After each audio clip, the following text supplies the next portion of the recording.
How you doing, everybody? Welcome to another episode of Chris, the Connecticut Landlord. Partnering with you, the first-time investor, the novice investor, to help you get through your first few years of landlording, which are by far the toughest. All right, so today, what I'd like to discuss is building management. Probably after closing, the most important aspect of your business. You're going to start, number one, with being extremely careful. I can't stress this enough. Being extremely careful who you give a key to and sign a lease with. All right? Each one of those individuals has the capacity to make your landlording career go straight up to heaven or straight down to hell. So realize that, accept it, and you want the money, okay? When the first tenant comes along, that's what you really want. You don't necessarily want that individual, okay? Needless to say, you need to follow all your appropriate state laws with regards to who you can and can't rent to. Let's skip right over any kind of prejudices. I mean, good and bad tenants come in every race, religion, what have you. Personally, I've done the self screening, and it's comical in a lot of ways. It's frustrating, and I choose to use a realtor at this point. What I've come to realize in using a realtor is your bad tenants, the ones that have things to hide, are afraid to go to a third party. They know their background will come to light. So that's your first line of defense against keeping them out. On the other side of that coin, your good tenants who are currently living under a not so good landlord and want to get out, usually go to a realtor immediately. And they explain it. Hey, look, here's all my rent receipts. They're never dated later than the 5th. And it's been 2 years, and he still hasn't fixed my dishwasher.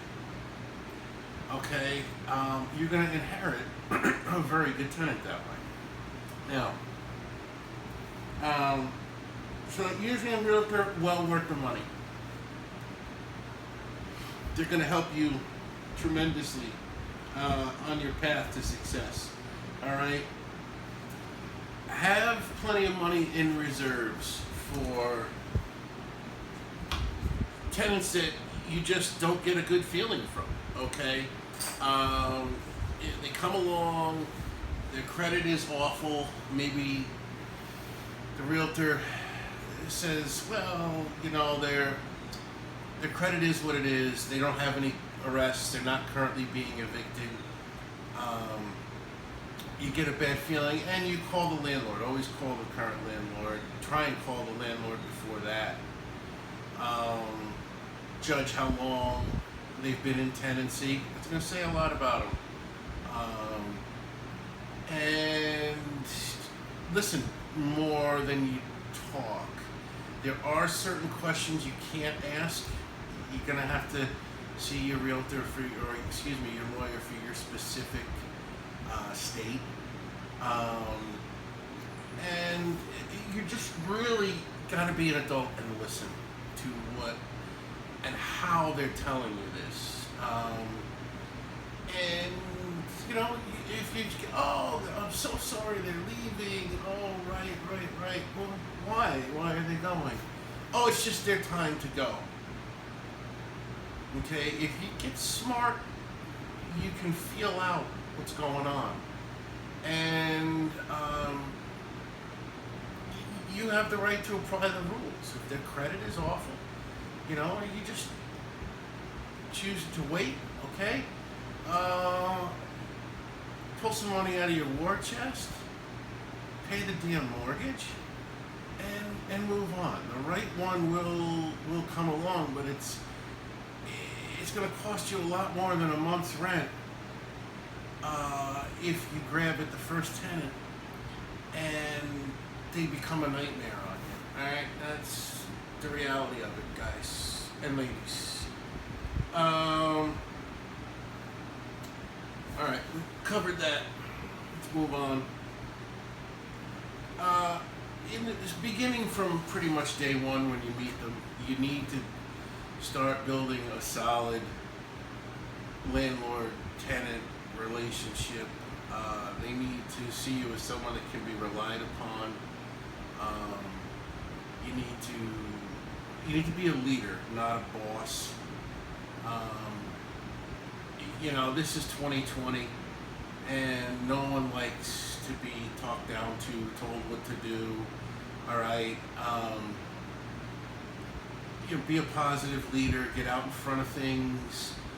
Fix things that are crucial, like heat, hot water, appliances, right away. Have a plan on how to fix them. Have people in place who can fix these things fast, and keep a good relationship with them. All right. As well, you're going to get all types of folks. You need to kind of filter through running your business, the bottom line, and meeting tenants' requests and expectations. All right. If you decide that your living room, as one of my tenants, should be painted purple, you're probably not even going to ask me that. All right. I'm not going to do that. All right. Maybe if you've been a good tenant, you've been with me a few years, I'll buy the paint. Okay. But the fluffy bullshit requests, you need to filter through. Is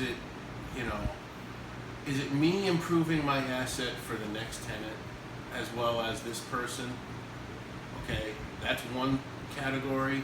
Or is this person just working me because they realize that I'm flexible? And it's a balancing act, and you gotta take each incident as it comes. All right. And each tenant for their own case, you know. If they're good payers and they've been around a while, throw them a bone every now and then, you know. If they want a screen door, maybe put it on yourself, straight out of Home Depot on a Saturday. You know, save yourself a few $100 from a handyman, and they're happy, you're happy. And believe me, the next month, they're going to be running to you with the rent. All right? So, look, you stay out in front, be a leadership type landlord, be reliable, and remember, teamwork will make your dream work. All right? And it'll make your tenants' dream work as well. All right? Deep down inside, nobody wants to be evicted. Nobody wants to live in a shithole either. Okay? This will lead into, in a few minutes, I'll speak about maintenance. It's an important part. All right? Visit your properties. All right, often. Sometimes you're going to run into tenants, talk with them for a minute. It's usually right there on the surface if there's a bad apple that just moved in or something like that. feel them out for what's going on.